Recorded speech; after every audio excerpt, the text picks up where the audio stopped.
I mentioned the novelist Kingsley Amis a moment ago. His son Martin Amis is an equally distinguished novelist. And he made a very important point. Secularism contains no warrant for action. One can afford to be crude about this. When Islamists crash passenger planes into buildings or hack off the heads of hostages, they shout, "God is great." When secularists do that kind of thing, what do they shout? A critic of Martin Amis's book remarked on this. That question is meant to be rhetorical, but there's a simple answer. They shout, secularists shout, "Heil Hitler." What a truly outrageous thing to say. Whether or not Hitler was a Roman Catholic, the evidence is contradictory, he often said he was.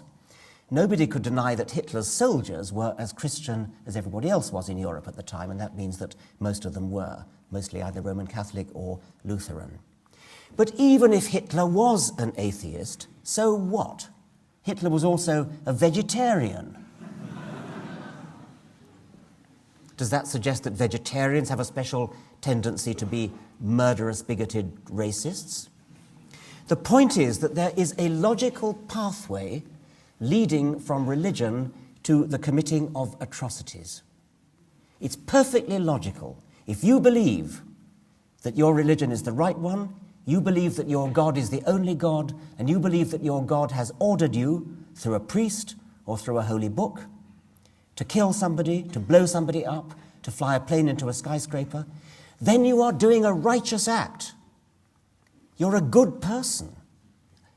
You're following your religious morality.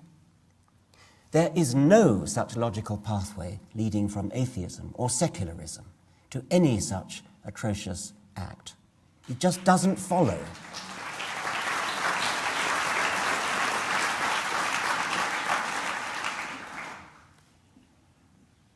Now, it's sometimes said that humans need religion, even if it isn't true. They need the comfort of religion.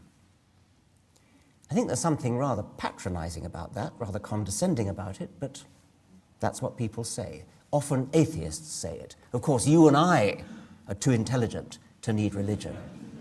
But what about all those poor people out there who need the comfort of religion?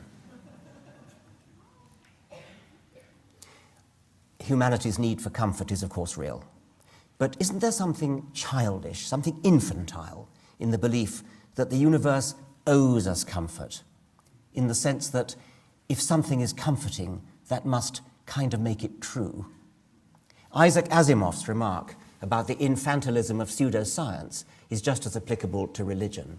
He said, "Inspect every piece of pseudoscience, and you will find a security blanket, a thumb to suck, a skirt to hold."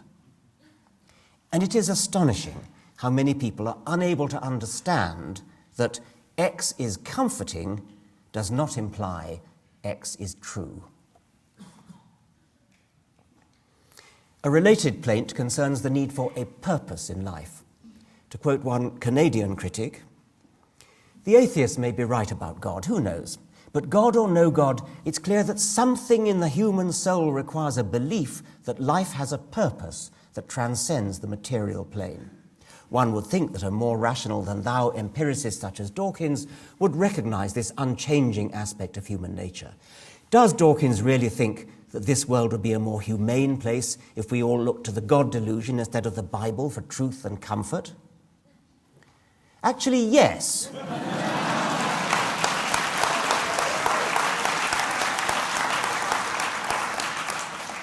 Since you mention humane, yes, I do. But I must repeat yet again that the consolation content of a belief does not raise its truth value.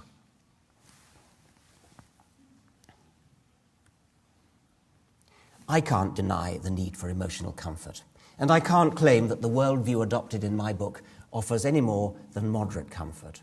If you're afraid of death, for example, you might superficially think that a priest who tells you that you're not really going to die would be more comforting than a scientist who tells you it is highly implausible that our individuality could survive the decay of our brains.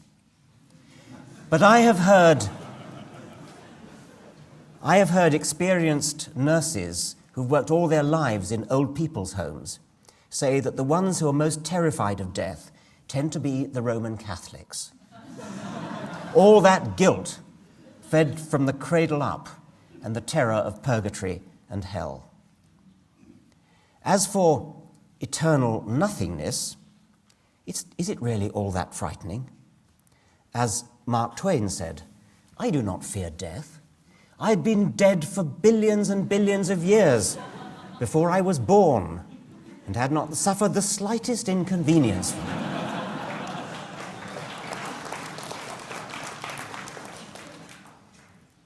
In any case, I don't think I've ever met anyone at a funeral who dissents from the view, my view, that the non-religious parts, the eulogies, the deceased's favourite poems or music, those non-religious parts are always more moving than the prayers.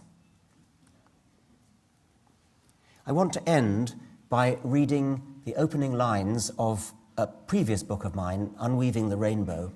These are lines that I've long earmarked for my own funeral. We are going to die, and that makes us the lucky ones. Most people are never going to die because they're never going to be born. The potential people who could have been here in my place, but who will in fact never see the light of day, outnumber the sand grains of Sahara. Certainly those unborn ghosts include greater poets than Keats, scientists greater than Newton. We know this because the set of possible people allowed by our DNA so massively outnumbers the set of actual people. In the teeth of these stupefying odds, it is you and I, in our ordinariness, that are here. We privileged few who won the lottery of birth against all odds, how dare we whine at our inevitable return to that prior state from which the vast majority have never stirred? Thank you very much.